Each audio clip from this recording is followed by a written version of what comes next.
Bienvenue sur le board. Comme prévu, je suis allé ce week-end à Lyon pour le HSBT et j'ai été finaliste du tableau argent. Bon, c'est pas forcément le résultat que j'espérais, mais bon, c'est tout de même quelque chose. Par ailleurs, après analyse de mes matchs, je peux dire que j'ai assez bien joué. Sur les 10 matchs que j'ai disputés, il y en a un qui est vraiment mauvais et tous les autres sont très corrects.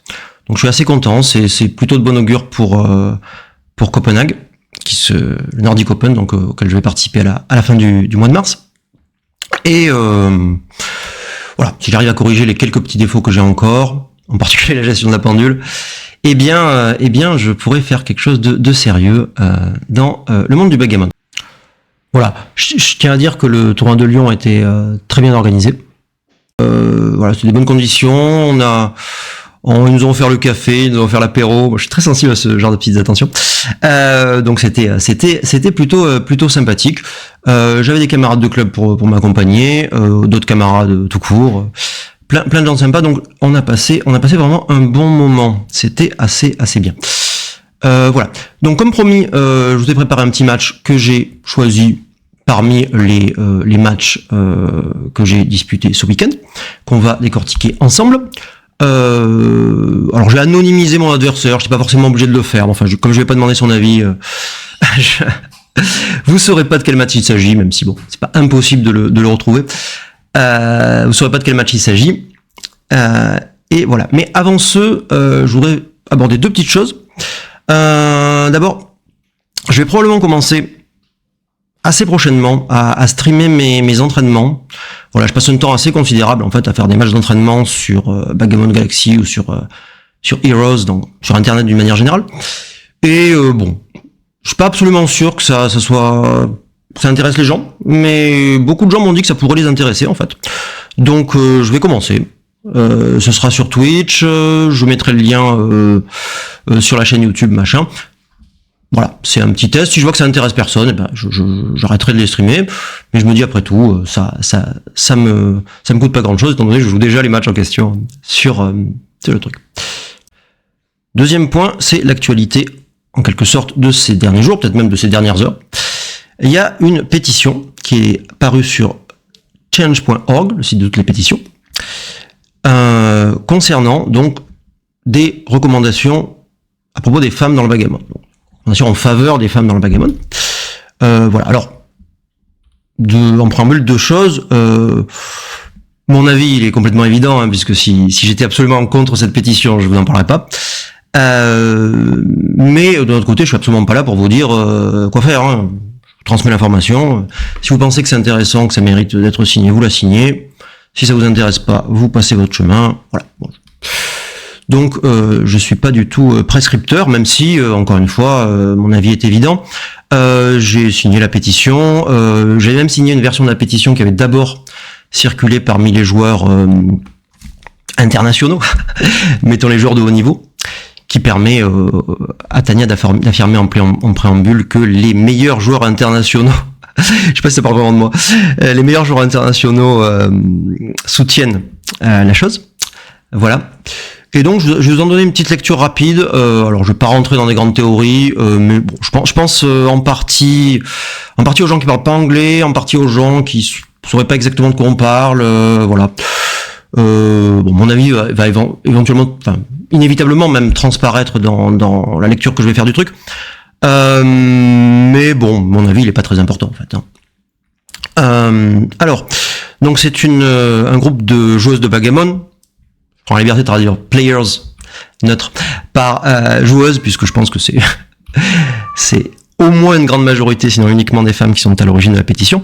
Parmi elles, il y a Tania Klimova, hein, qui est bien connue, je pense, des membres de la fédération. Hein, elle est sur tout le réseau social. Je crois qu'elle gère pas mal de la communication de la fédération sur les réseaux sociaux. Voilà. Et bon, c'est une forte joueuse française. Hein, voilà. Donc, ensemble, donc nous avons développé des recommandations pour rendre le backgammon plus inclusif pour les femmes. Donc, un groupe de joueuses du monde entier. Ces recommandations sont adressées donc au WBGF, à la Fédération internationale du backgammon, et peut être utilisées donc pour rendre le backgammon plus ouvert aux femmes, hein. Plus attractif, plus ouvert. Voilà. Donc voilà. Il y a une série de recommandations, il y en a 5 qui sont adressées aux directeurs de tournoi et 6 qui sont adressées aux fédérations de backgammon. La fédération française, la fédération allemande, que sais-je, la fédération nationale. Peut-être ça inclut aussi la fédération internationale elle-même. Bon. Donc voilà, première recommandation adressée aux directeurs de tournoi, utiliser une langue inclusive. Voilà, donc typiquement, pas parler uniquement de joueurs, de gagnants, mais aussi de joueuses et de gagnantes. Hein. Voilà, donc ça passe par mettre du féminin, là où il y a souvent que du masculin prétendu neutre, on va dire ça comme ça, et éventuellement par diverses modalités, par une des modalités de l'écriture inclusive, hein, les écritures inclusives, parce qu'il y a 17 manières d'écrire de manière inclusive. Voilà, alors ça c'est le genre de recommandation, sans rentrer dans des grandes théories sur est-ce que c'est élégant, sur est-ce que c'est très utile, est-ce que c'est bon. Ça coûte vraiment pas cher, et si ça peut permettre à quelques personnes de se sentir un peu plus accueillies, de se sentir qu'elles sont les bienvenues dans le truc, personnellement je vois pas du tout le problème. Voilà. Deuxième recommandation, inclure des femmes dans les comités directeurs du tournoi, l'organisation, voilà, à des postes de responsabilité.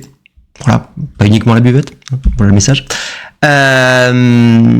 Ça aide à créer un more woman-friendly.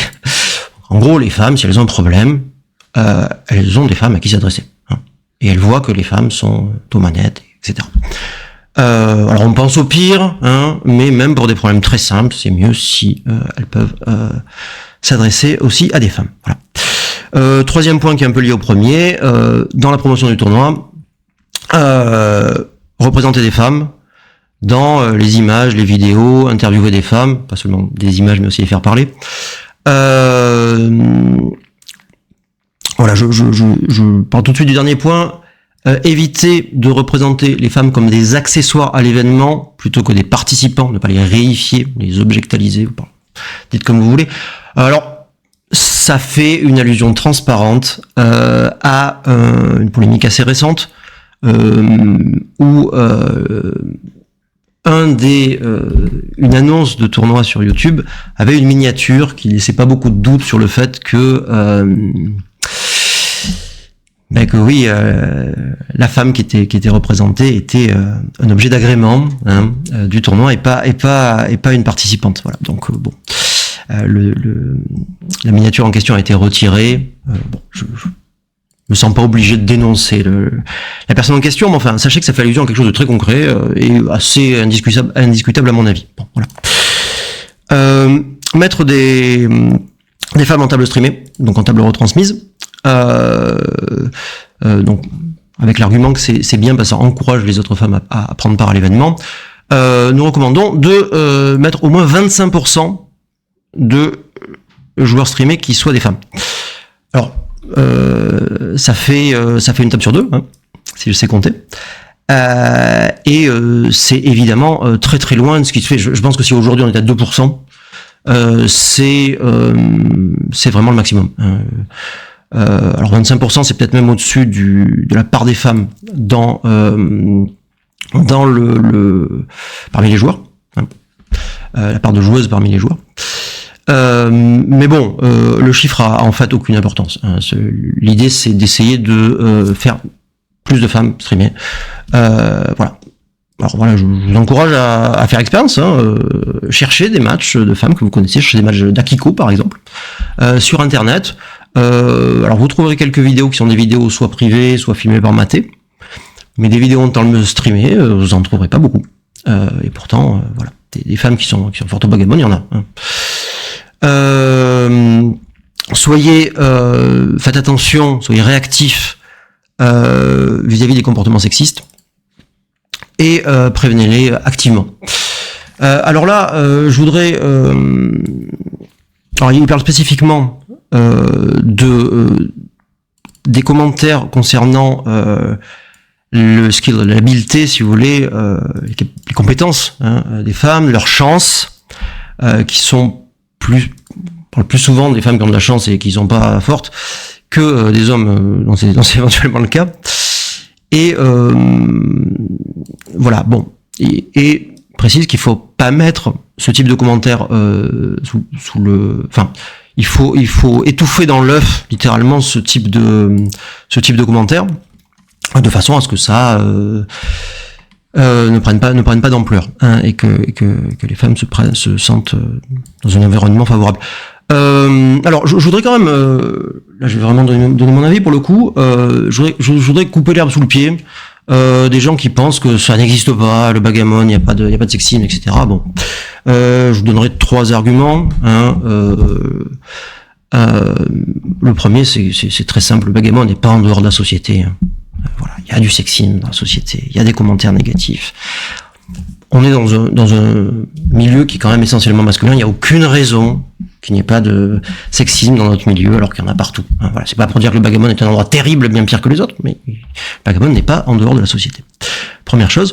Deuxième chose, si des femmes, celles à l'origine de cette pétition, et d'autres, témoignent et vous disent qu'il y a des comportements sexistes, mais il n'y a aucune raison de penser qu'elles racontent n'importe quoi. Voilà. Ça, c'est les deux arguments les plus forts. Le troisième que je peux vous apporter, c'est mon témoignage personnel. Bon, j'ai été, moi, témoin de dizaines et de centaines de comportements sexistes. On parle pas forcément d'agression sexuelle, hein. D'agression sexuelle, j'en ai pas vu dans le bagamon, pour être tout à fait honnête, ce qui veut pas dire que ça n'existe pas. Mais, bon, très simplement, si vous avez jamais vu une femme gagner quoi que ce soit, tout le monde se presse pour dire que bon, quand même, elle a pas vraiment le niveau et qu'elle a eu quand même beaucoup de chance. Hein. Quand une femme remporte un match, il est très courant que son adversaire lui explique pourquoi elle a mal joué. Hein. Souvent, des gens très bien intentionnés et parfois moins forts qu'elle, souvent moins forts qu'elle, se pressent pour lui expliquer toutes les erreurs qu'elle a pu commettre. Bon. J'allais dire c'est pas grave, c'est des petites choses, ouais, mais ça s'accumule et si vous discutez avec les femmes, vous vous rendez compte que elles sont sensibles à ça et que c'est pas totalement anodin comme truc. Donc le sexisme existe, il est inutile de le nier, il existe au bagamon comme dans beaucoup d'endroits. Voilà. Voilà. Donc ça c'était les 5 recommandations adressées au directeur de tournoi et ensuite aux fédérations de bagamon. Encourager les femmes à prendre des positions de responsabilité dans la fédération, même chose que dans les tournois. Inclure au moins une femme dans votre équipe nationale si son niveau lui permet. Alors, dans la première version du texte que j'ai signé, le dernier membre de phrase n'était pas présent. Bon, je suppose qu'il y a une concession de fait quelque part, je sais pas. Je trouve, si je peux me permettre une légère critique, c'était pas nécessaire, hein, parce que justement le problème c'est que tout le monde va contester quel est le niveau, hein, si on inclut une femme. Voilà, tu as raison, hein. Je veux dire, mais quel que soit le niveau, même si c'est la meilleure chose du monde, tout le monde contestera quel est le niveau. Enfin, tout le monde, pas tout le monde, une grande partie des gens. Voilà. Bon. En tout cas, sponsoriser une ou plusieurs femmes pour prendre part à des tournois nationaux ou internationaux, invitez-les à vos entraînements. Voilà. Ça se passe de commentaires, c'est assez clair. Bon. Encourager les directeurs de tournoi à appliquer les recommandations listées au-dessus. Encourager vos streamers à streamer des matchs joués par des femmes, ça c'est pour moi. Et prendre au sérieux les commentaires et comportements sexistes. Bon, ça c'est voilà, c'est encore une fois, le bagamon n'est pas en dehors de la société. Les plaintes au sujet des femmes, les plaintes des femmes au sujet de comportements sexistes sont partout et tout le temps minorées, peu écoutées, pas par tout le monde, hein, mais en général. Donc voilà, le bagamon est comme les autres milieux, il faut absolument qu'on prenne ça en compte. Et bon, dernier point, encourager le bagamon parmi les enfants, encourager les filles à y prendre part, dans les classes, à prendre part au cours. Bon, à titre personnel, j'ai jamais été extrêmement enthousiaste avec l'enseignement du bagamon aux enfants. Hein. Ça demande un jeu quelque chose qui reste quand même un jeu d'argent aux enfants. Mais enfin bon, il est évident que si on donne des cours de backgammon aux garçons, il faut donner aux filles. Voilà. Et dernière précision, bon, enfin, une remarque un peu générale, mais voilà, il faut pas attendre d'être d'accord avec 100% du texte pour signer un truc, sinon on fait jamais rien. Hein, donc voilà, ce texte est à mon avis assez équilibré. Il n'y a rien de très extrême. Hein, voilà. Donc nous espérons que ces recommandations seront prises au sérieux et que vous prendrez ces recommandations au sérieux, que vous encouragez les membres, tous les membres de l'EVGF, donc à les appliquer dans leur pays respectifs. Et ensemble, nous pouvons aider les femmes à explorer leur potentiel de joueuse et faire passer le backgammon au XXIe siècle. Voilà, je me sentais un peu obligé, enfin avec un certain enthousiasme après tout, hein, de vous parler de cette pétition. Voilà. Alors vous la signez pas. Je n'essaierai pas de vous influencer, mais je vous rappelle quand même que le 8 mars est dans une semaine. Ok, passons au match. Alors, je ne sais pas de quel match il s'agit, mais sachez que c'était quand même un match décisif, donc il fallait absolument que je gagne. Alors, mon adversaire ouvre par 5 et 3 et fait le point de 3. Double 5, pas beaucoup d'alternatives. Je vais enlever le bandeau. Je fais le point 3 moi-même. Mon adversaire part avec 6-2. Et alors ça, c'est déjà une petite erreur. En fait, il se trouve que je suis déjà en avance à la course avec ce double 5. Et par conséquent, de manière assez classique, il ne faut pas partir. Il faut mieux essayer de construire une prime, quitte à mettre des pions en prise, étant donné qu'on est déjà en retard. Donc le coup le plus fort, c'est 13-5. Voilà, ça met un pion en prise, mais si on n'est pas frappé, on va construire une porte prime pas assez forte. Et le coup 13-11, 13-7 comme ça, est pas très long non plus. Okay. Petite erreur de mon adversaire. 5 et 3, alors le 3 est assez clair, on va jouer de l'arrière. Et le 5, on hésite à jouer ce coup-ci, mais c'est assez déséquilibré, vous voyez que ça triple midpoint. Et le 5, en revanche, peut frapper au point As. Alors, on a des arguments pour faire un blitz, on a beaucoup de matériel, notamment ces 5 pions entassés sur le point 6 qui ne demande qu'à se déployer.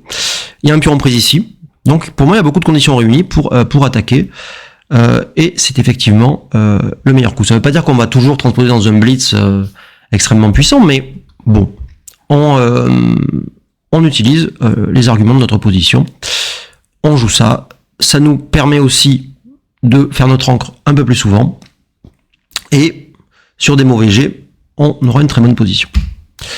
As et 4, c'est pas du tout un mauvais jet, double frappe, As et 4, très bien joué de mon adversaire, double 5, c'est également une très bonne réponse, donc je rentre avec ces deux pions, et les deux derniers, il n'y a pas beaucoup d'alternatives, je décide d'attaquer au point As.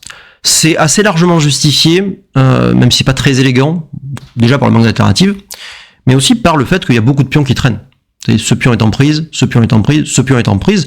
S'il devait faire gala, ce qui arrive quand même 25% du temps, eh bien, j'aurais un gros avantage. Et probablement un double très fort. Mon adversaire ne fait pas gala, il rentre avec 5 et 6. Et là, voyant le grand nombre de frappes, qui induit inévitablement une grande volatilité dans la position. Donc la position peut être très très forte au prochain coup. Beaucoup moins forte éventuellement, mais il y a des séquences qui me donneront une position très forte. Eh bien, je décide d'envoyer. Je décide de doubler. Et mon adversaire a pris la décision de passer. Alors, c'est assez exagéré. Il a 10 points d'avance à la course. Il est vrai que j'ai une meilleure position, mais je peux pas tout frapper en même temps, notamment les 3 sont dupliqués, vous voyez que c'est le 3 qui frappe là, c'est le 3 qui frappe ici, c'est le 3 qui frappe là. Donc en fait, il y a que 5 et 3 qui frappent, c'est-à-dire pas tous les jets, loin de là. Et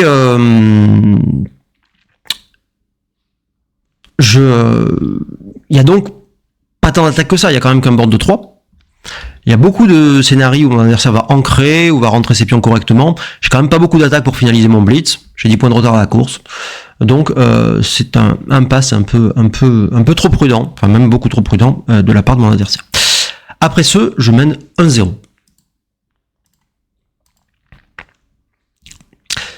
Ok, deuxième partie. 1-0 pour moi. Mon adversaire ouvre par 5 et As. 5 et 4, je joue le coup le plus classique. 4 et 2, il fait le point 4. 6 et 5. Alors on hésite un peu à venir au point 9 ou à venir au point 13. Les deux coups sont très proches. Bon, moi j'ai décidé de venir au point 9. Soit quelques doubles frappes, quelques frappes indirectes, une double frappe indirecte sur le point 9. Bon. Mais d'un autre côté, il peut pas attaquer au point 5. Bon. C'est à peu près équivalent. Double 2. C'est un jet qui frappe, bien vu. 6 et 5. Alors là, c'est peut-être le premier coup réellement difficile. On envisage beaucoup de choses en fait. On envisage de venir au point 7. On envisage peut-être de venir au point 14. Courant avec ce pion. Ça c'est peut-être le coup le plus naturel, celui qu'on joue sans réfléchir. Mais en fait, on se rend compte qu'on a 16 points de retard avant le jet. Ce qui signifie qu'on en a encore 5 de retard après le jet. Et donc courir est pas forcément une bonne idée. En plus, on laisse une double frappe, à peu près gratuitement. Alors qu'on aimerait bien peut-être rester au point 20, essayer de faire notre encre pour se défendre et ce genre de choses. C'est là que 8-2 apparaît intéressant. Parce qu'on va laisser des frappes de toute façon. Et frapper dès pile un point, qui commence à être assez chargé. S'il n'y avait que 3 pions là, je serais un peu plus hésitant à faire ce genre de truc. Mais avec 4 pions, je me dis que c'est peut-être une bonne chose de frapper. Ça fait diversion, ça empêche qu'un 3 et As fasse le point 5 sur ma tête, par exemple. Ou le double 4, que sais-je. Par conséquent, ça m'a paru une bonne idée, et c'est effectivement le meilleur coup. 3 et 6, ancrant au point 16, bien joué. Double 5, alors là, double 5, il y a beaucoup d'options. Moi, j'ai décidé de faire le point 3 en gardant les deux pions en défense là-bas. Ça me paraissait plus fort que de jouer un coup plus passif, comme ceci. Mais en réalité, il s'avère que le coup passif, on a quand même un contrôle assez décent, et surtout, après le jet, on est en avance à la course. Et c'est assez important de partir avec le pion du point 20. C'est plus important, semble-t-il, que de faire une porte. Pour commencer à réaliser notre plan, qui est de s'échapper avec le dernier pion. Et finalement, le board, on va le construire assez facilement. Il n'y a rien de super pressé avec ça. Il n'est pas non plus urgent de frapper un pion, comme j'en donne l'impression en laissant le pion là.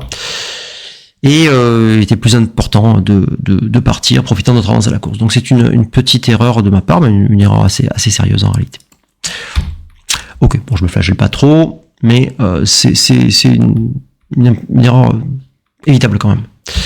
2 et As. Alors la 2 et As, là c'est presque automatique. Il n'y a pas 36 coups, il faut mettre au point 5 pour essayer de couvrir ce point. Et après, on n'a pas beaucoup de 2 très élégants. On peut jouer comme ceci. Bon.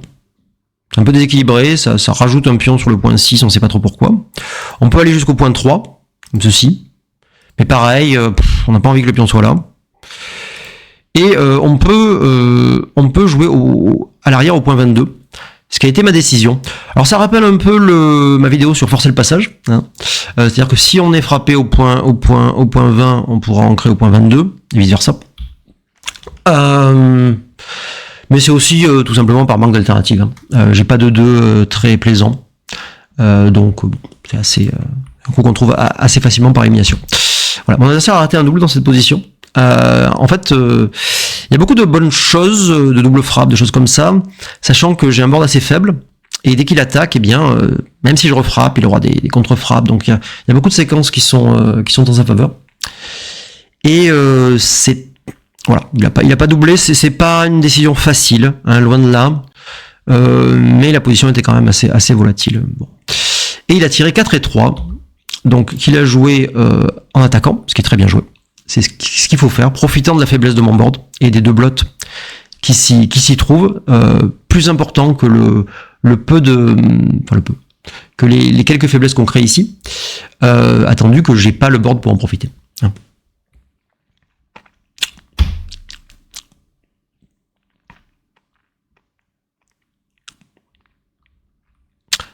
4 et 2. Gala.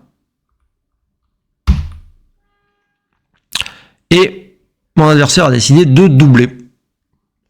Voilà. Alors il se trouve, mais c'est souvent le cas quand on rate un double, qu'après on a une séquence favorable. Voilà. Il se trouve que la position a évolué très en sa faveur. Et qu'il se retrouve dans une position de force telle que c'est assez largement tout good, en fait. Il y a beaucoup de chances de faire gammon dans cette position. On peut s'en rendre compte par le nombre de G qui ferment un point et frappent l'autre, ou frapper ferme au point 3. Je mentionnerai pas le double 3, qui a frappé ferme de partout.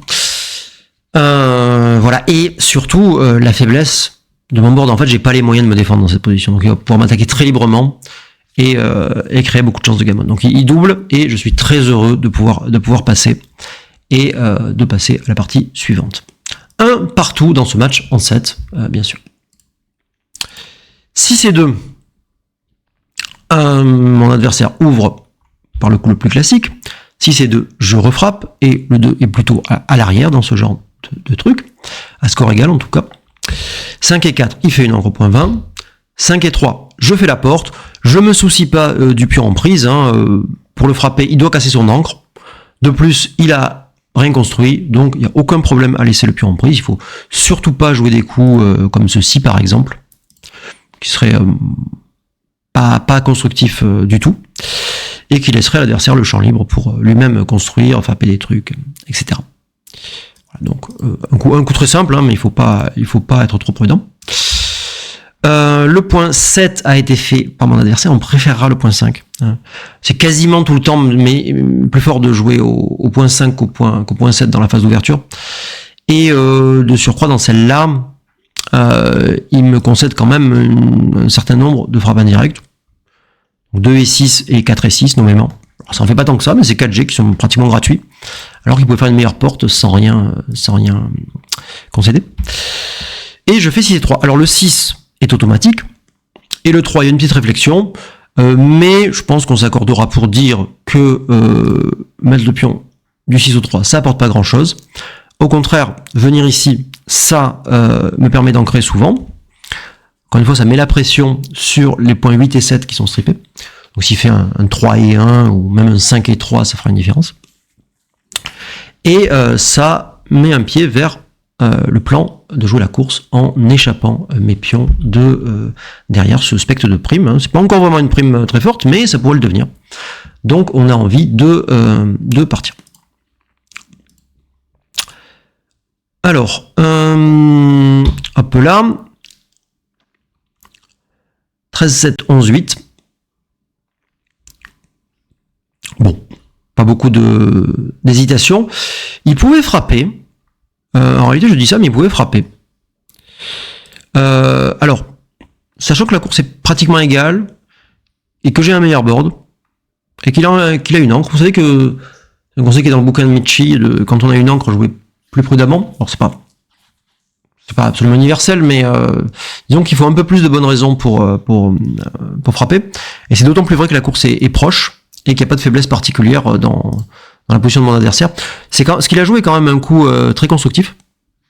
Et donc c'est bien plus fort que de frapper au point 3. Bravo à lui, parce que je pense qu'il y a beaucoup de joueurs qui auraient fait cette erreur de frapper.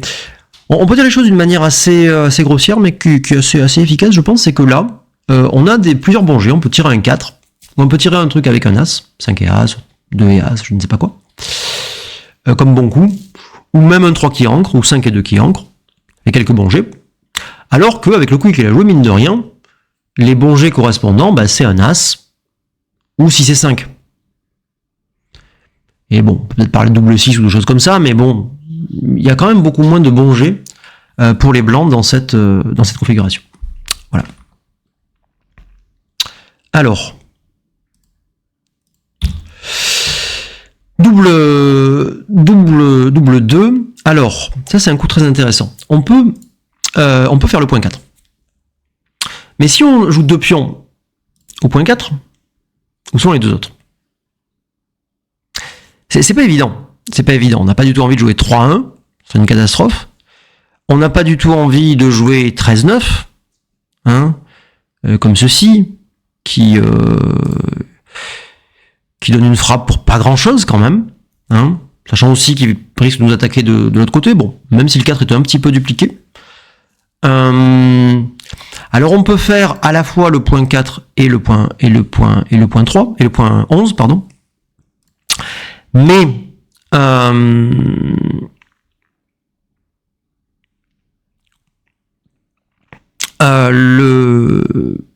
le point 13 reste en prise.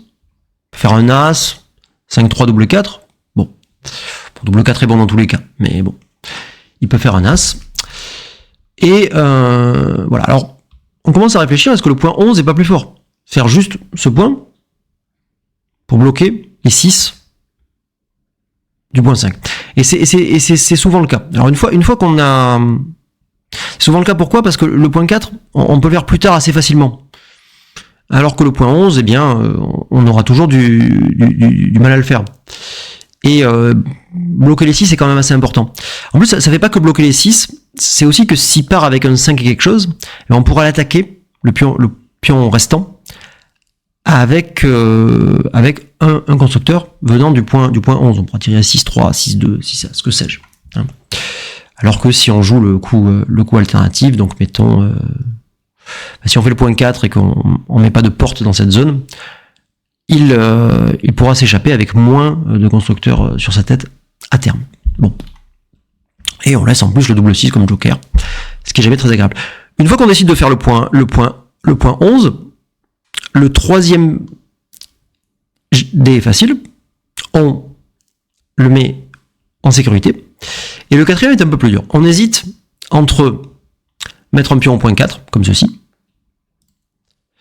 ou aller au point 20, comme cela. Bon. Moi, je trouvais qu'aller au point 20 avait beaucoup de vertus. Ça permettait de s'échapper un peu plus souvent, sachant que je suis maintenant en avance à la course, légèrement. Et aussi, il a quand même beaucoup de raisons de m'attaquer. Et s'il m'attaque, que ce soit en 21, en 20, en 22, peu importe, et qu'il y a des échanges de frappes dans la prochaine séquence, je préfère pas avoir de pion en prise au point 4. Donc pour toutes ces raisons, j'ai choisi de jouer 22, 20 et 13, 11 3 fois, qui est le meilleur coup. 4 et 3, il attaque au point 4. C'est là qu'on voit, comme c'est une bonne chose d'avoir mis le pion au point 5, parce que j'ai une chance de faire le point 20. 3 et 4, alors le 3 est forcé, et le 4, on a le choix entre jouer ce coup, qui est un petit peu passif, et qui prête le flanc à une attaque au point 20, et s'échapper. Je choisis de m'échapper. Vous voyez la différence que ça fait, c'est tir 3 et As, 3 et 2, 2 et As, que sais-je, tous ces trucs-là. Alors, c'est pas grave de se faire frapper à l'extérieur, mais c'est quand même moins grave que de se faire frapper à l'intérieur. Hein. C'est assez général, surtout quand il a beaucoup plus d'attaquants vers l'intérieur. Ok. Double 4. Assez triste. Et je fais un gala, et mon adversaire décide d'envoyer le cube dans cette position. Alors c'était encore too good. C'est assez difficile. C'est vrai qu'il n'y a pas beaucoup de séquences où il ne pourra pas envoyer un très fort double quoi qu'il arrive au prochain coup. Cependant, c'est pas non plus totalement évident. Il est quand même derrière une prime de 4, donc je pense qu'on ne doit pas trop lui jeter la pierre. En tout cas, moi j'étais assez heureux de passer, de passer à la position, à la partie suivante. 2 à 1. Quatrième partie, mon adversaire mène 2 à 1 dans ce match en 7 et joue par 6-2, joué classiquement, il n'y a pas de raison. 4 et 2, il frappe, c'est bien joué. 4 et 2, je rentre et je fais la porte. Est une forte porte extérieure. 6 et 2. Alors, il fait le point 7 et une petite hésitation avec le 2. Mais il se trouve qu'il a quand même beaucoup de pions sur le point... beaucoup de pions en attaque et beaucoup de pions sur le point 6 en particulier. Il a envie de m'empêcher d'ancrer, donc le 2 était meilleur à frapper au point 4. Donc lui, il a décidé de jouer au point 22, mais il aurait dû frapper. C'était plus fort. 6 et As, je fais le point 5. Comme j'ai dit, le point 5 est généralement meilleur que le point 7, même en laissant quelques frappes indirectes. Ensuite, 6 et 3, il s'en va, bien joué. 6 et As, je fais le point 7, donc à faire autant avoir les deux. 5 et 4, frappe au point 4. Bien joué. Et alors là, on se pose la question du double. On se pose la question du double. Il y a de la volatilité. Si on fait un 4 et que l'adversaire rentre mal, il est fort probable qu'on ait passé le point de double. Dans un 4 et puis celui de AC6 par exemple, on a sans doute un double passe. Bon. Maintenant, s'il rentre un peu mieux, il risque d'avoir un take. Si on frappe pas, la position est à peine meilleure pour nous. Bon. Pour être tout à fait honnête, je me doutais que c'était pas un double. Mais je me rappelle de la première partie. Je vous rappelle que dans la première partie, mon adversaire avait passé cette position. Je savais que c'était une erreur. Et je me suis dit, il est tout à fait possible qu'il passe aussi celle-ci, qui est quand même assez menaçante. Et s'il passe pas, ça ne veut pas être non plus une erreur monstrueuse de doubler. J'aurais quand même une position tout à fait correcte et tout à fait jouable. Voilà. De plus, on peut mentionner que je suis mené au score, -6, -5. Bon. Alors, mon adversaire a pris, mais ça prouve absolument rien. Le résultat ne prouve pas que c'est un mauvais coup. D'après Extreme Gammon, alors c'est un chiffre à prendre avec un peu des pincettes, mais d'après Extreme Gammon, il fallait 11% de passes pour justifier le double. Bon. J'ai estimé qu'il passait quelques fois. Bon, voilà. C'est pas parce qu'il l'a pas fait que c'était faux. Alors, double et take. Et je joue 4 et 3. Je suis donc récompensé de mon erreur, puisque objectivement c'est une erreur. Même si je pense que contre cet adversaire, en tout cas, et les informations que j'avais à ce moment-là, c'était pas une mauvaise chose de double. 4 et 3. Frappe au point 21 et ancre du coup. 2 et as. Il décide d'ancrer au point 23. C'est une décision intéressante. Il limite les gammons, sachant qu'il mène. C'est pas mal joué. L'alternative était d'aller au point 22. Et bon, les deux sont très proches. 3 et as. Bon, pas beaucoup de coups. Je vais au point 8 et au point 5. Je m'étale, prépare des constructeurs pour faire les points 4 et 3. AC4. Bon, il fait un peu ce qu'il peut sans mettre de pion en prise. Ok. Et je tire double 6. Bon, ça sera pas la partie la plus compliquée du match. En tout cas, jusqu'ici. Il tire double as et il se précipite au point 21. Et alors là, c'est assez intéressant parce que je pense que ce serait le coup automatique de plein de gens. Mais il se trouve que c'est une erreur. Alors, ça n'a pas trop de chance sur la difficulté des décisions. C'est une erreur parce que il vient ici. Il vient ici et il se trouve en position de partir où il a 30 points de retard à la course. Alors qu'en s'arrêtant au point 22, et en plus il peut faire le point 5 dans le même temps, donc en jouant ceci, je vais poser la position, en jouant ceci, il gênait plus ma construction, puisqu'avec un trou au point 4, j'ai plus de mal à rentrer mes pions. Le point 3 contrôle mieux que le point 4 parce qu'il est un peu plus reculé. Et il fait quand même pression sur le point le plus arriéré de la prime, qui est le point 16. Enfin, le point 9 si vous voulez. Voilà. Et il n'est pas du tout évident que j'arrive à faire le point 4. Si j'arrive à faire le point 4, le point 3 serait probablement moins fort que le point 4. Encore que, c'est pas une évidence. Mais là, le truc, c'est que je risque de traîner le trou pendant très longtemps. Garder ce handicap pendant un moment. Voilà. 6 et 2. Bon, pas trop de décision. Il faut profiter du fait que le board n'est pas encore construit pour laisser la frappe indirecte maintenant. Parce que si on doit laisser une frappe indirecte plus tard, il n'aura pas ce pion en prise, il aura construit des trucs. Donc là, je laisse que 6 et as, je ne me prive pas. Ok, il construit, je rentre. Il rentre, alors j'accélère un peu, là c'est pas très intéressant. Je rentre mes pions en libérant de l'arrière. Bon, là je peux pas libérer de l'arrière parce que les 5 butent contre le truc, mais sinon ma politique c'est de libérer de l'arrière. Lui il construit son board, c'est bien joué des deux côtés, je libère de l'arrière, il fait son board, je libère de l'arrière. Il renforce sa position, je libère de l'arrière. Voilà, très important de préparer, même si c'est pas joli, même si vous laissez le double 6, préparez la libération de ce point. Plus vous attendez, plus ce sera dur. Et plus il a des chances de remonter à la course si vous tuez des pions.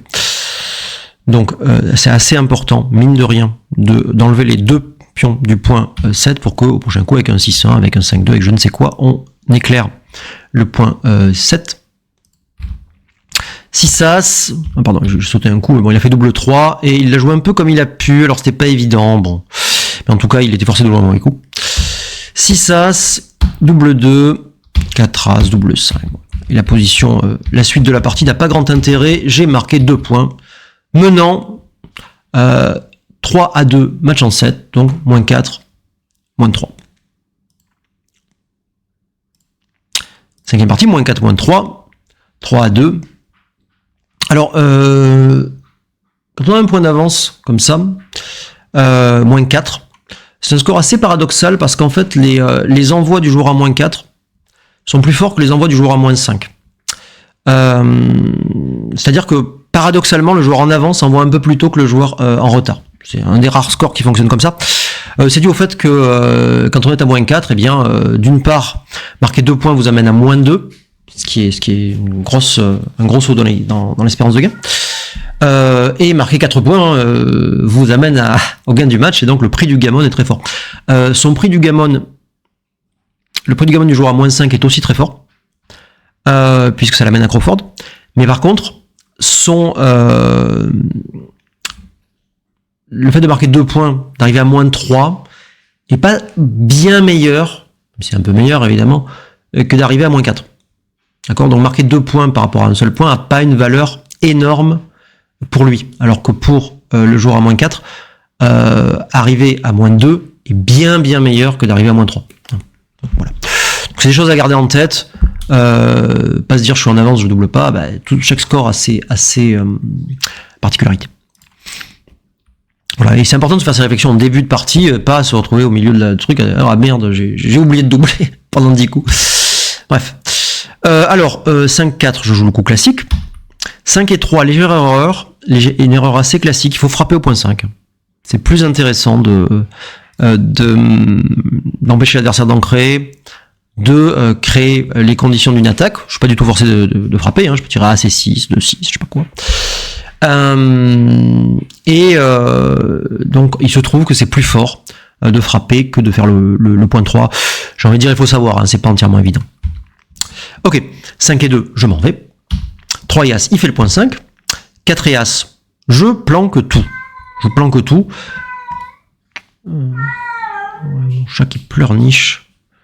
Il y a mon chat qui pleurniche. Voilà, j'ai dû prendre une petite pause improvisée. 4 et As, donc je ne veux pas jouer ça, qui était l'alternative, pour la bonne et simple raison qu'il a un board de 3. Son prix du gammon est fort, comme je l'ai mentionné. J'ai pas envie de laisser traîner des trucs. Il risque de m'attaquer. Peut-être même... alors, doubler dans cette position, c'est peut-être un peu ambitieux, mais c'est pas impossible qu'il ait un double, je ne sais pas. Et je donne des 8 qui sont très forts, 6-2, 5-3, double 4, double 2. Plus des choses qui vont attaquer ici. Et pour peu qu'il fasse un 5 et qu'il fasse le point 8, ce qui notez que c'est pas dupliqué avec d'autres trucs, à part peut-être le 5 et 3, eh bien le pion sera pas mieux placé, même sera moins bien placé au point 23 qu'au point 24. Donc j'ai choisi la solidité, aller au point 8, ce qui est pas très joli, mais ce qui est quand même le meilleur coup. 5 et 3. Donc, il m'aurait frappé. Ça prouve rien, mais il m'aurait frappé. Preuve par exemple, comme on dit, en rigolant. Donc, il a choisi de faire la porte et de jouer 24-21. Ok, 6-3, je ne demande pas mon reste. Il faut évidemment pas frapper. Si on frappe ici, c'est dramatique parce que les 4, les 3, je sais pas quoi, ça vous tue. Et s'il rentre, vous n'êtes pas du tout sûr de couvrir le pion, vous n'avez pas résolu vos problèmes de pion aéré, alors qu'en s'échappant, on est en avance à la course. Il y a que les 3 qui frappent, notez qu'il y a une petite duplication avec l'encre, mais c'est pas ça le cœur du sujet. Le cœur du sujet, c'est que notre plan, c'est de gagner la course et de jouer prudemment. Tout incite à la prudence. Alors le score, un petit peu, bon, je vous ai dit que c'était pas très sensible à ce score, même si le prix du gammon adverse était élevé. Mais aussi la position, j'ai l'avance à la course, il a un board de 3, moi j'ai un board de 0,5 à peu près, j'ai des piles abominables, donc tout incite à une forme de timidité dans la position. Une forme de prudence. Bon. Double 6 a été joué par mon adversaire. Alors, il y avait plusieurs choses. Il a décidé de partir du fond. Enfin, du fond, pas du fond, de partir du point 21 comme ceci. Mais ce faisant, vous voyez qu'il me laisse le champ libre parce que toute cette zone, tout l'outfield, n'est plus contrôlé par un pion. Et s'il avait laissé ce pion, en jouant par exemple un coup comme ceci, ou comme cela, peu importe, mettons ça, ça c'est un peu plus fort quand même, eh bien, vous voyez qu'il a un board très fort. Moi j'ai un board de 0, donc je vais, à moins de tirer 4 et 2 ou double 4 ou double 2, je vais pas l'attaquer ici, hein. Et où je vais l'attaquer dans de très mauvaises conditions, et y garder un contrôle excellent sur l'extérieur. Et vous voyez qu'il y a beaucoup de chances quand même que mes pions soient contraints d'atterrir sur des cases où ils n'ont pas envie d'être, où ils seront en prise. Et surtout, j'aurais bien envie de les positionner pour construire un truc, comme je le ferai dans cette position, hein, les constructeurs pour construire des portes ici, mais je pourrais pas le faire si ce pion reste comme une sentinelle pour contrôler toute cette zone et frapper un pion qui s'y y aventurerait. Donc, erreur assez importante de mon adversaire de ne pas laisser le pion là. Bon. 4 et 3, jeu métal, donc. Notez que s'il avait joué l'autre coup, j'aurais été obligé de jouer un truc comme ça. Ça m'aurait pas fait plaisir, mais avec un pion là, j'aurais jamais pu jouer ce coup qui, pourtant, a beaucoup d'avantages puisque ça me permet de diversifier mes constructeurs et éventuellement de faire le point 5, le point 7, le point 4 au prochain coup. Voilà. 5 et 3. Alors c'est extrêmement bien joué de la part de mon adversaire qui maintenant établit un contrôle sur l'extérieur, se prépare à sortir alors que la course est serrée et il fait ça avant que j'ai pu construire quoi que ce soit alors que je risque de construire au prochain coup. Donc c'est vraiment très bien joué, bravo à lui. Je pense que beaucoup de joueurs, même de très forts joueurs, auraient pu s'orienter vers le point 4. Donc bon coup de mon adversaire. 6 et 3. Alors là, grosse décision de ma part. Enfin, grosse décision pour moi en tout cas. On est confronté à 6-3. Alors 6-3, il y a 3 coups. On regarde toujours le point 5, donc ceci. Mais là, compte tenu de la force du board adverse et du nombre de frappes, à savoir les 6 plus 5-1 double 3, donc 14 G, on va se mettre d'accord sur le fait que c'est trop cher. Ok. Ensuite, il y a deux autres coups. On peut, je reviens à la position initiale, on peut faire le point 10, et avec le 6, un peu par défaut aller au point 8, comme ceci. Ou faire le point 7. Il y a des arguments pour les deux coups. Alors, argument pour le point 7. Ça laisse moins de frappe. C'est pas immédiatement évident, mais vous avez bloqué le 4 et 3. Donc 6-1, 5-2 frappe, mais plus 4 et 3 qui frappe dans l'alternative. Là, il y a 6G, il n'y en a que 4 dans l'autre. Ok. D'autre part, on ne met pas de pion au point 2 en jouant le point 7. Bon. Mais de l'autre côté, il a des bons 6 qui permettent de sortir. Bon. Si on joue l'alternative, on laisse certes un peu plus de frappe, mais on a bloqué de très bons jets. On a bloqué 6-2, qui passe plus. On a bloqué 6-4, qui passe plus non plus. Tout ça, c'est des bons jets dans la mesure où la course est serrée. Hein. Il y a 6 points de retard, et s'il fait 6-4, bah, la course sera exactement équilibrée. Et on a bloqué double 6, ce qui gâche rien. Hein.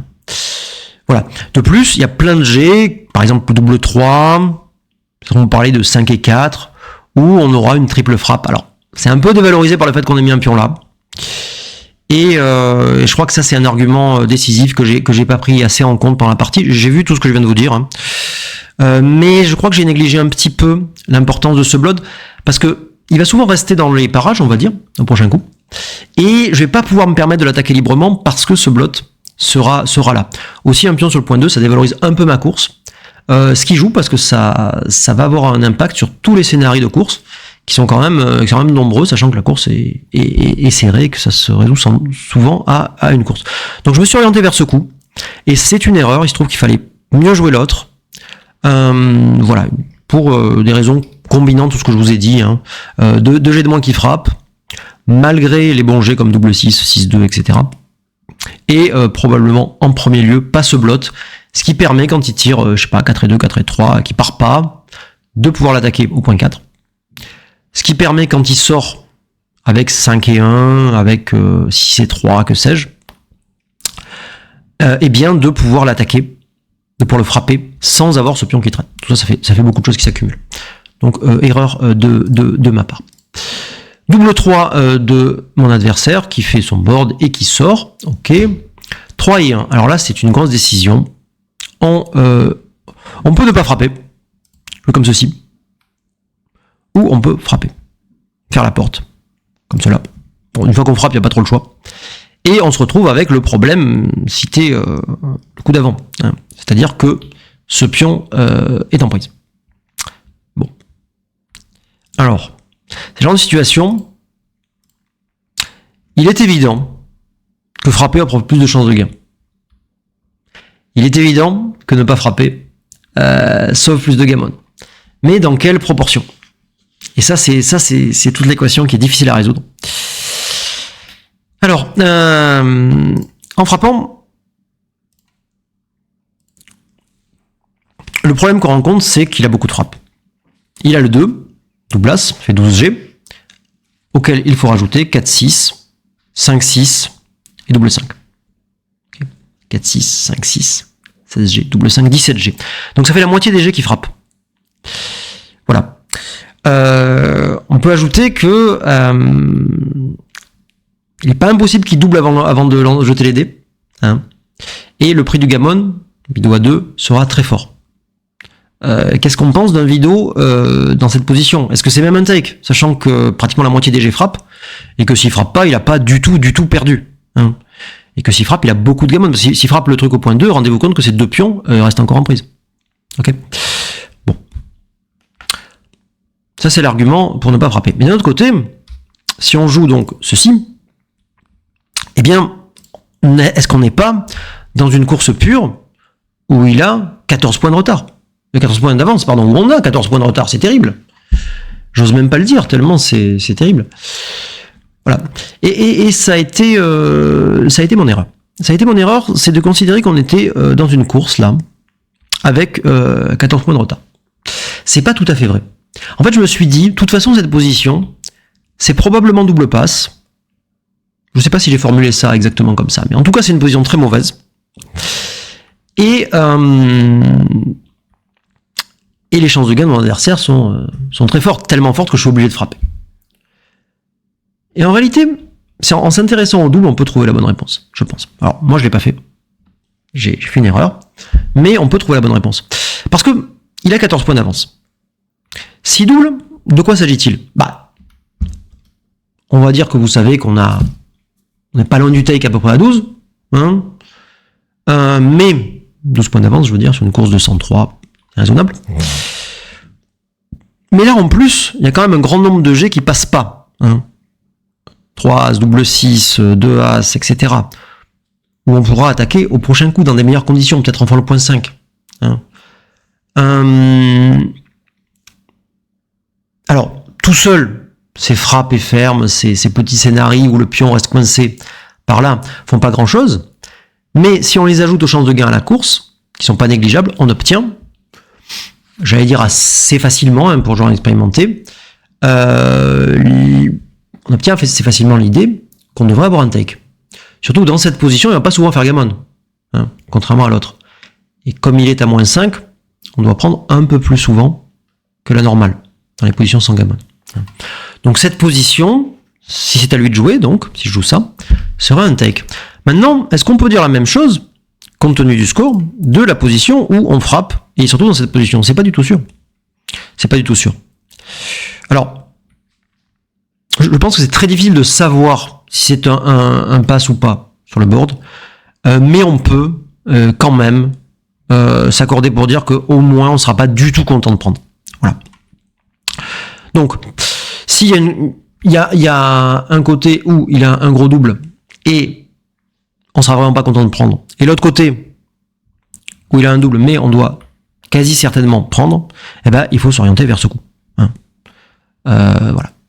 C'est un peu lié au prix du gammon. En tout cas, la décision est facilitée, on va dire, par le prix du gammon à ce score.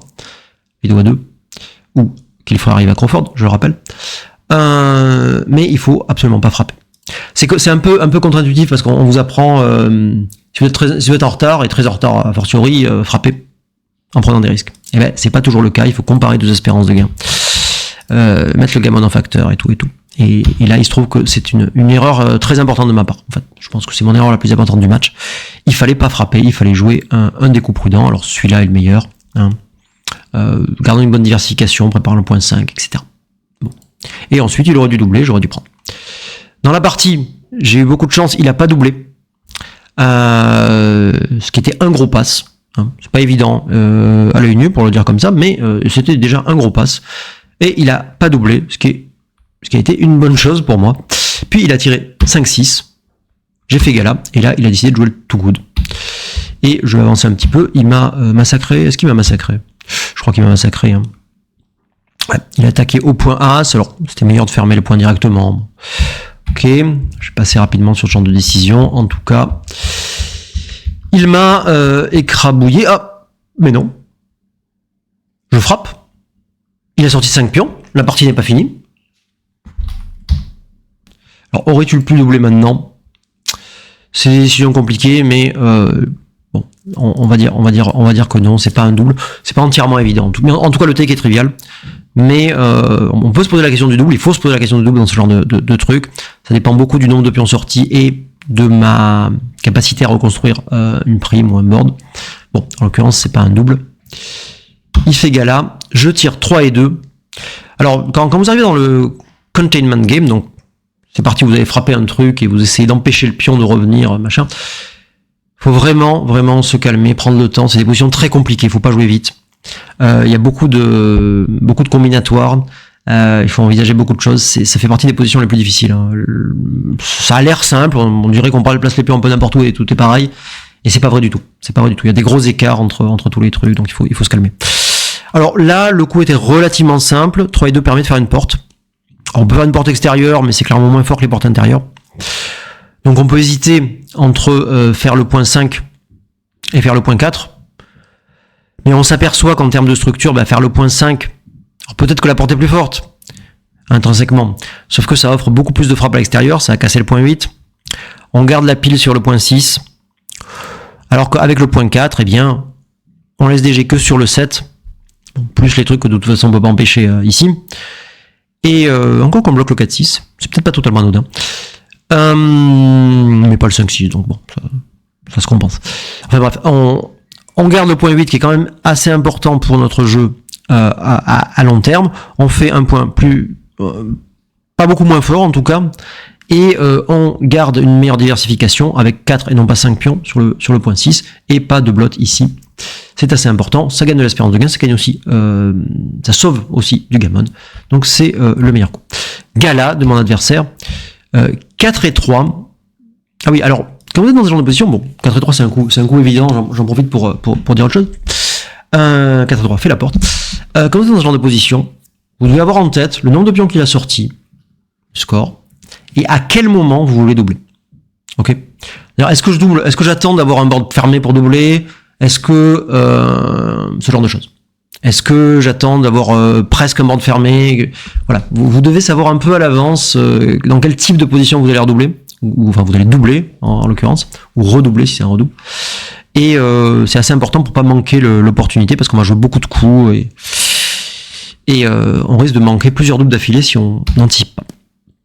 Donc là, j'avais plus ou moins décidé. Vous savez qu'on a un score normal, on a un borderline take, donc un take ou passe très serré, on va dire, avec board fermé contre 5 pions. Je vous ai dit dès le départ, et je l'avais gardé en tête pendant le match, que moins 4, moins 5, on devait doubler un peu plus tôt, et lui passer un peu plus que la normale. Donc j'ai décidé que j'allais pas attendre d'avoir le board plein de 5, mais que j'allais attendre d'avoir une prime suffisamment forte pour se transformer souvent en board de 5. Je pense que les positions classiques deviennent des passes, et que donc il faut doubler un peu plus tôt que ce genre de choses. 5 et As, j'ai fait le point. Et typiquement, là, j'aurais probablement doublé s'il avait pas fait l'As. Menaçant de faire la prime de 7. C'était en tout cas ce que j'avais décidé. Mais il fait l'As. Alors là, d'un coup, c'est pas assez fort pour doubler parce que il y a pas assez de trucs qui font le point 7, tout simplement. Et il a beaucoup d'espérance de gain en faisant des 6. 6 et As, je frappe. Il refrappe. Pareil, j'avais décidé de doubler s'il le faisait pas. 4 et As, je rentre. 5 et 3, il fait gala. 2 et 3, j'amène un constructeur à l'intérieur pour faire un 5. Pour pouvoir faire un 5. Et un 3 ici pour contrôler. S'il tire 6-5, s'il tire 6-3, que sais-je, ce pion aura une utilité. Il passe et je tire le joker 6-4, me permettant de faire le point 7. 4-2. Et là, j'ai décidé de doubler. On n'est pas entièrement sûr d'obtenir le board fermé de 5, mais c'est quand même très probable. Donc, à un score normal, je pense que ce serait pas un double, mais là, j'avais décidé de doubler un peu plus tôt, comme je vous l'ai dit, et donc j'envoie. Je savais absolument pas si c'était un take ou pas pendant la partie, mon adversaire a décidé de prendre ce qui est parfaitement correct, donc c'est bien joué à lui, c'est assez serré, le double est assez serré, le take est assez serré, tout est assez serré, mais c'est un double take, bien joué des deux côtés, et la suite de la partie, j'ai attaqué, j'ai fait le point As, bon, il n'y a pas grand chose à dire, je vous l'épargne, sauf ce moment où j'ai fait une petite erreur. En fait, on risque peu de perdre à cause d'une frappe, même si ça peut arriver. Et donc, on a envie de sortir un pion de plus, parce que là, il peut gagner en faisant si c'est quelque chose. Si c'est 5, si c'est 4, il peut rattraper la course. C'est assez probable même. Donc, on a plutôt envie de sortir. Un autre argument, c'est que ça donne un joker énorme, là, qui est le double 6, évidemment. Alors que là, on n'a pas l'équivalent, puisque double 3 est bloqué. Donc, le meilleur G adverse, c'est 3 et 6. Et c'est évidemment pas comparable à un double 6 dans cette position. Donc erreur de ma part, erreur assez importante pour une position technique comme ça. Donc voilà, faut que je retravaille un peu ce genre de position. Donc il fallait sortir un pion, et moi j'ai pas sorti de pion, j'ai joué ce coup. Gala, 5 et As, il sort, je fais double 5 et j'ai gagné 2 points, me portant à 5-2, moins 2, moins 5. Et c'est la partie numéro 6. Partie numéro 6, 5 à 2. Il fait le point 2 par 6-4. Je fais le point 7. Il déploie ses pions. Tout est normal. 6 et 3, je frappe. Alors on peut s'échapper. Mais comme on l'a vu, c'est souvent une bonne chose. Surtout que je peux pas en avancer la course après le G. Après le G, j'aurai toujours un point de retard. Ça joue. C'est toujours intéressant de frapper. Ce genre de pion, ça permet de temps en temps de construire quand il ferme pas, d'empêcher qu'il ancre, même dans les autres cas, être frappé, c'est pas un drame, et tutti quanti. Il refrappe, je rentre, alors là c'est forcé, et le 2, on n'a pas envie de garder 3 pions sur le point 24, donc je vais au point 22.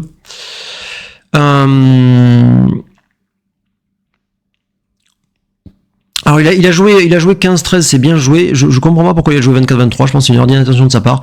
Il fallait cacher ce pion qui est en prise avec l'As. Bon, c'est un coup assez clair. Je pense que mon adversaire n'était pas concentré à ce moment-là. C'est des choses qui arrivent. Et je le punis en frappant tout de suite. 3 et As, il ancre. 4 et 2, je fais le point 9. C'est beaucoup plus fort évidemment que de faire le point 4 en laissant une frappe. Ce qui bon, déjà peut-être même que faire le point 4 sans laisser de frappe, c'est moins fort que le point 9. Mais là, c'est une catastrophe, vous laissez le 5 pour rien.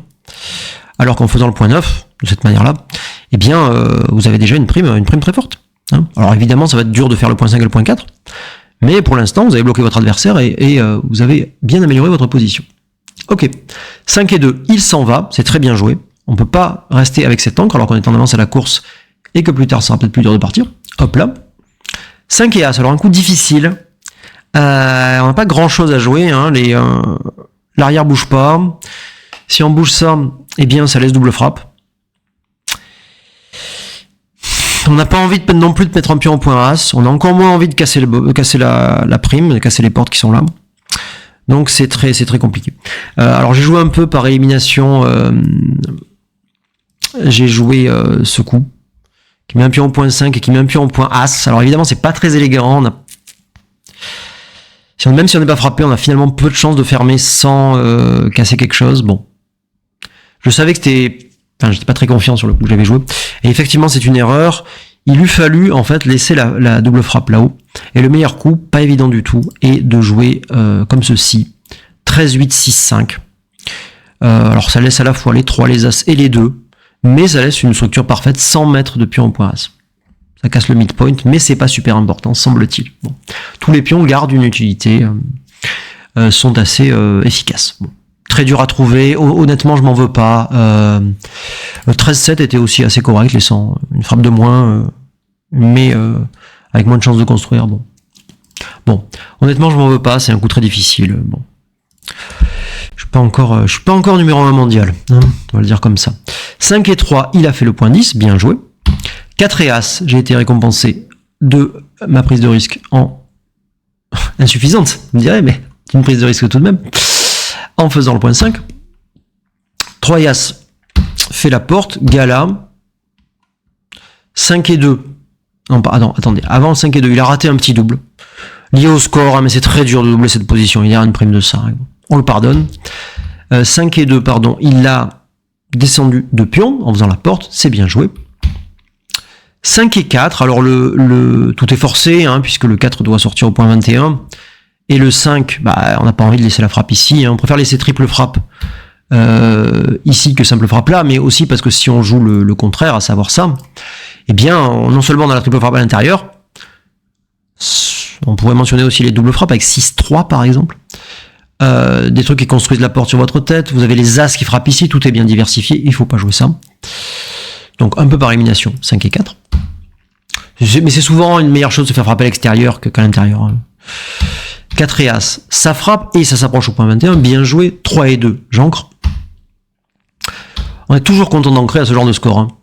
Je rappelle le score, -2, -5, 5-2. Donc on est en une situation où on n'a pas envie de se faire envoyer le vidéo et prendre un gammon. Bon. Donc une encre, c'est toujours une bonne chose. Plus encore à ce score qu'un score neutre. 4 et 2, 13-7. 11-6. 4 et 1, 11-6, bon, il n'y a pas trop à discuter non plus. 6 et 1, pas d'alternative. Double 5. Alors c'est pas un très bon jet pour lui, il est obligé de casser sa prime. Et il choisit donc de faire le point 4 et le point As, c'est bien joué. 5 et 2, j'ai la chance de pouvoir rouler ma prime en attaquant au point 4, pas d'alternative.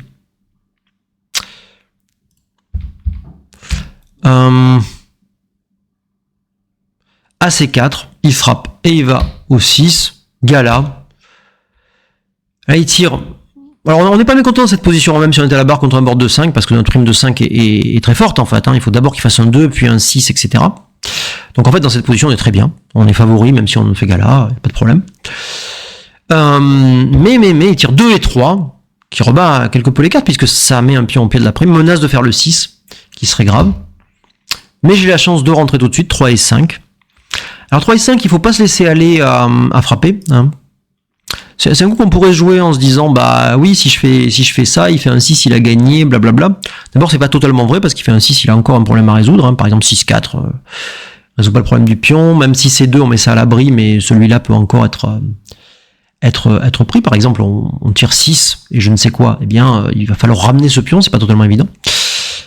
Et d'autre part, bon, certes, là, un 6, il a peut-être gagné, mais là, un 3, il a non seulement gagné, il va faire gammon. Donc, c'est pas forcément une meilleure situation, hein. Pas prendre des décisions extrêmes, comme ça, sans parler du score, où si on frappe, à mon avis, il peut envoyer sans hésiter.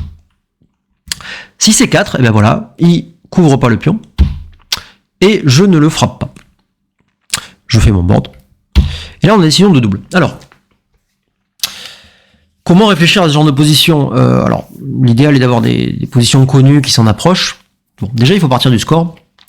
-2, -5. Alors, -2, -5, c'est pas forcément connu de tout le monde, mais dans des positions sans gammon, on doit prendre beaucoup plus que la normale. Il se trouve que -5, comme je vous l'ai mentionné à une ou deux reprises, qu'il soit à -3 ou -4, c'est pas énorme. C'est mieux, évidemment, mais c'est pas une différence énorme. Quant à moi, si je passe à 7 à partir de 5, évidemment, c'est beaucoup. Donc, le take point sans gammon est aussi bas que 17,5%, c'est-à-dire très bas, hein. Bon, Maintenant, il n'y a pas totalement zéro gammon dans cette position, mais avec notre rank, on peut s'accorder sur le fait qu'il n'y en a pas beaucoup. Notre rank contrôle bien toute cette zone. Il a déjà tué des hommes, tout ce tas de pions là qui sert à rien derrière la prime. Il n'est pas forcé de résoudre ce problème avec le 7, qui traîne. J'ajoute que ce pion n'est pas ramené, donc on aura souvent des frappes indirectes et quelquefois des frappes directes, puisqu'on peut, comme je l'ai mentionné, par exemple, il tire je ne sais pas moi, 1 et 3, il va peut-être le jouer comme ça, on va pouvoir sortir un pion et contrôler l'espace. Enfin, on peut dans certains scénarios avoir des frappes directes, en plus de devoir libérer le point 8, puis le point 6, puis tout ça. Ça nous donne un take très très large. Hein. J'étais très confiant sur le take pendant la partie. Et effectivement, c'est un take très bien. On pourrait se poser la question à d'autres scores, mais le score nous aide beaucoup à prendre. Alors 6-3, il tire un joker, on pourrait quelque peu regretter, mais bon. Sur même cette position, est-ce qu'elle serait très éloignée d'un take? C'est pas sûr. Hein. Bien. 2 et 1, il libère le point 7. Alors, il semblerait que libérer le point 8 c'était meilleur, mais bon, lui en veut pas trop. Double 5, je peux pas partir, donc je fais mes 2 portes. 6 et 3, il ramène ses pions, je m'écrase, il sort, je sais pas quoi. J'ai une frappe, mais quel miracle. J'ai une frappe, je vais encore retourner une partie. Hop là, containment de nouveau, il faut prendre son temps. 4 et 2, c'est assez facile, hein, cela dit, ça. C'est le coup qui contrôle l'espace, on va certainement pas cacher ça, hein, ça offre beaucoup de contrôle. Gala, 6 et 4, alors je me mets sous le double 6. C'est intéressant parce que double 6 ça va manger quoi qu'il arrive, donc autant rien concéder, et je joue 11-5. Alors essayer de pas concéder de gammon tout en gardant beaucoup de chances de gain, c'est un travail d'équilibriste. 6 et 5, je cache ce pion et pas l'autre, pour garder le pion sous le double 6 et pas ailleurs. Moins de jet qui frappe, plus de contrôle. 6-2, il est sorti. Alors de manière intéressante, il semblerait qu'il devait faire ça. Alors j'avoue que c'est pas une évidence du tout, mais c'est certainement pour les petits G. 2-1, 3-1, 4-1, même 4-2 frappe, vous avez une frappe en retour. Parce que maintenant il est quand même derrière à la course, sans parler du fait que je peux faire un 4, hein, mais il est quand même derrière, disons dans les positions normales. Enfin, compte tenu du fait que je peux faire un 4 en tout cas. Et par conséquent, rester loin pour maximiser son contact, c'était intéressant. Bon, c'est pas du tout un coup facile. 5-2, j'ai rentré mon pion, et il s'en est suivi un échange sans intérêt dont je ne suis pas sorti vainqueur, puisque mon adversaire donc dans cette position je tire 6-5, j'abandonne, hein, évidemment, et mon adversaire marque 2 points, ce qui porte le score à 5-4 en ma faveur, -2, -3. -2, -3 dans la 7ème partie. Alors -2, -3 c'est un 5-4, match en 7. C'est un score assez sensible et assez difficile. Hein, comme vraiment étudier la question sur le vidéo. C'est pas... Enfin, je veux dire, il faut bien réfléchir à ce qu'on fait. 6-2. J'ai répondu par 4 et As, je frappe. Il semblerait que 24-20 soit meilleur à ce score. Chose que je dois avoir marqué quelque part dans mes notes, mais bon, j'avais oublié. 5 et 6, il me refrappe. 5 et 6, je refrappe ici même. 5 et 6, il ancre et il met au point 7. Double 4. Alors double 4, l'encre est claire. Et après, on réfléchit. On fait 13-9, je pense. Et on réfléchit au dernier. Alors au dernier, il y a plusieurs options. On peut descendre 2 pions d'ici, comme je l'ai fait. On peut jouer 13-10. Voilà, mais j'ai estimé que laisser double frappe, c'était quand même un petit peu grave. Sachant que j'ai pas particulièrement de board non plus, que je suis en avance à la course. Donc j'ai préféré laisser les pions avec moins de frappe là-haut. Puis aussi lié avec l'encre qui d'une certaine manière le protège. Ok. Si c'est As, il m'a raté. Il a fait le point 7. 4 et 3, moi je l'ai pas raté. Frappe, je frappe. Il a mis son pion sur le point 20. C'est bien joué. C'est bien joué. Souvent on fait l'erreur de laisser le pion au fond. Mais si vous faites ça, vous avez plus de jeu. C'est-à-dire que vous avez plus beaucoup de choses qui bougent. Déjà le 4, vous êtes obligé de le jouer à un endroit pas très agréable, genre 6-2. Et au prochain coup, vous n'avez pas de pion qui circule, vous n'avez pas de souplesse. Donc c'est important de remettre ce pion en jeu pour pouvoir jouer quelque part en fait. Ok, double 2. Alors un peu, c'est une décision qui ressemble à celle de tout à l'heure. On peut faire le point 4 ou le point 11. Ou les deux, mais en laissant le 7 en prise. Bon, ça, on va pas laisser le pion en prise. Mais on s'aperçoit que faire le point 11, c'est bien meilleur. Hein. Ça crée une forme de prime. Même si on dit que les paris de main extérieure, c'est pas très fort, c'est vrai. Mais c'est quand même plus fort que que si elle n'était pas là. Et notez que les 6 seront contraints chez l'adversaire. Il va devoir soit casser son midpoint, soit jouer un coup derrière, et dans tous les cas, jouer un coup qui n'est pas très agréable pour lui. Hein. Voilà, le point 4 était moins urgent que le point 11, dans la mesure où on peut le faire quand on veut, on fera plus tard on fera un 2, et puis voilà. Hein. Voilà, l'alternative, ça aurait été de faire un truc comme ça. On s'accordera sur le fait que c'est pas très élégant. Hein. Et beaucoup moins souple, de manière générale. Ok. 6 et 2 a été joué par mon valeureux adversaire. 2 et 6. Alors là, on peut jouer des coups tranquilles qui laissent rien en prise, comme ceci. Mais ce serait une grave erreur. On a une prime qui bloque notre adversaire. On a envie de la garder. On a une encre, on a envie de la garder aussi. Mais je rappelle qu'on a un temps d'avance à la course. Malgré le score, on n'a pas envie de prendre des risques dans l'absolu, mais on a le meilleur board après le 2 qui ferme ici. Notre adversaire a 2 blottes. C'est l'opportunité de partir pour essayer de gagner la course avec 15 points d'avance. Hein. Il n'est pas du tout sûr de frapper, et quand bien même il frappe, eh bien, je veux dire, il a beaucoup de choses qui traînent, ce qui sera plus le cas dans les coups prochains. Et son board n'est pas encore fort, tout simplement. C'est pas du tout grave d'être frappé. Voilà. J'ajoute que c'est aussi le seul coup qui permet de conserver notre prime, ce qui a quand même une valeur assez importante contre le point 20. Ok, mon adversaire a trouvé double 5, qui fait passer devant à la course, et il a décidé de sortir, ce qui est très bien joué. Alors quant à moi, je tire 5 et As, et là on a un petit dilemme. On peut rester avec le pion, pour le contrôle, ou sortir, en se disant, mais la course est jouable, même si je suis en retard, hein, puisqu'on a un point d'avance après le G. Je rappelle que le trait vaut à peu près 4 points. Hein. Comme le G moyen c'est 8, le trait vaut 4 points. Si vous avez 4 points d'avance, votre adversaire tire un 8, il a 4 points d'avance. C'est la raison pour laquelle on dit que le trait vaut 4 points d'avance. Bon. Mais d'une part, c'est une position où on est sûr de jamais être gamonné. Et d'autre part, on a quand même des chances de gain sérieuses. Donc, typiquement, en étant un peu en retard à la course, dans une course pure, on a 40%. En étant dans une position à course égale avec trait à l'adversaire, voilà ce que je voulais dire. On a 40%. Là, on a un point d'avance, donc on doit avoir un peu plus que 40%. Je sais pas exactement combien. Il y a un peu de contact. Notre adversaire a tué des hommes au point As. C'est mauvais pour ses courses. C'est mauvais pour ses frappes. Donc, on doit être dans les 45%, certainement. Bon, je connais la réponse, donc c'est facile de spéculer hein, quand on spécule pas vraiment. Mais bon, si on joue l'alternative, c'est-à-dire qu'on planque, je vais y arriver, nous planquons le pion du point 14 au point 9, et on joue autre chose, genre 6-5, comme ceci, eh bien, on n'a pas une meilleure course pour autant, et on donne pas mal de jokers, hein, avec 3 et 1, avec 2 et 1, avec double 1, avec double 2, je ne sais quoi, il va nous attaquer.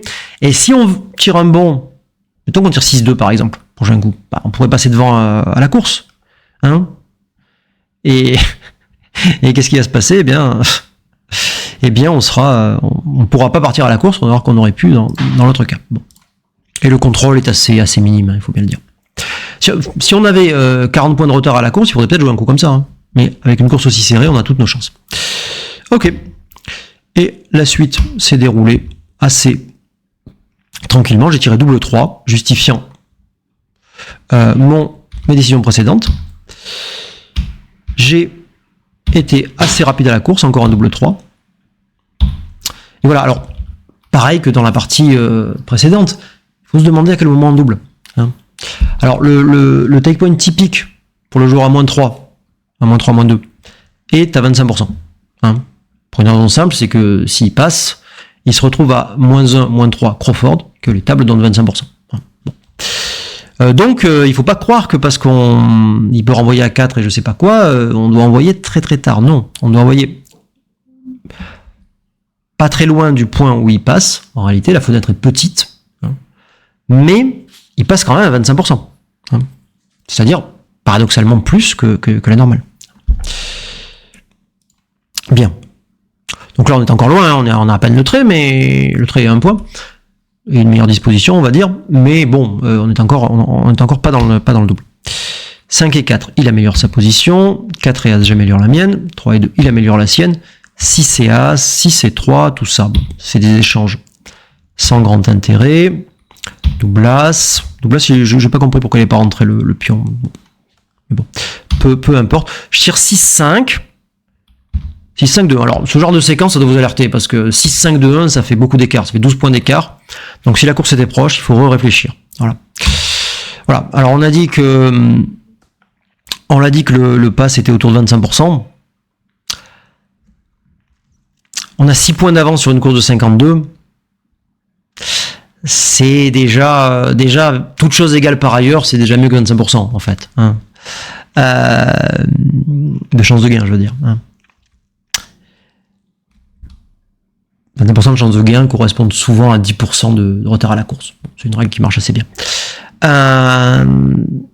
On peut ajouter qu'on a sorti 3 pions, que il a des faiblesses parce qu'il a des hommes, il y a du gaspillage, ce qu'on appelle, sur le point 24 et sur le point 3.